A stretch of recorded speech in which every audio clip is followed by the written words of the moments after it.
So I just want to talk quickly about what anxious attachment is and where it stems from. I also want to speak to you if you're feeling a little bit challenged at the moment because you just discovered that this is something you really relate with, and you feel like, yes, I am anxiously attached, or you're just realizing that it can feel pretty challenging, pretty disheartening, and can seem like a bit of a invisible uphill mountain to climb, something that we maybe weren't aware of before. So just sending sympathies your way first. I get it, I understand it, I've been there. And yeah, so what is it? It's typically, it will display itself in relational patterns. So you might notice that you feel a bit needy in relationships. You might need someone to do something or say something in particular, to feel at ease, to feel safe, to feel relaxed and comfortable in your nervous system. And it's that outside-in approach which is really limited in what it can actually do for us. But it is reflective of what we needed as children. So if we're, babies, toddlers, we needed attachment. Attachment basically meant that we were safe, we were secure, and we were going to live. And it's worthwhile thinking about our human evolution, not in terms of the last 50, 100, few hundred years, but in terms of the greater spectrum of our existence on this planet. And we essentially were kind of ape-like creatures,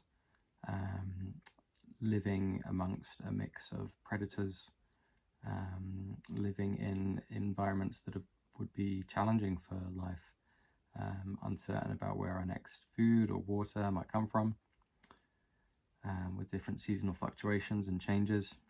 And so we really did rely on our caregivers to feed us, to nurture us, to support us. And you might be thinking, well, I got all of those things. I got fed, I got a house, I was absolutely fine, I was cared for. But attachment usually comes when, or anxious attachment usually comes when the primary caregiver, so in this case my mother, often that is the case, but just align with whatever's true for you, the main person that was sort of taking care of you when you were young, is really inconsistent. And it might be because they're emotionally not tuned into you. They might be really busy, they might be away all of the time. And so you might not learn to feel that there's a safe connection there. And if we go back into the times where we were surviving in caves, if we cried out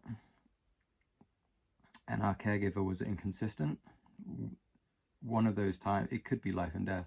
We might be screaming, hey, there's a wolf, it's literally about to eat me. I need your attention immediately. I need to go to safety immediately. And that's why it can feel like life or death in those relational situations as well.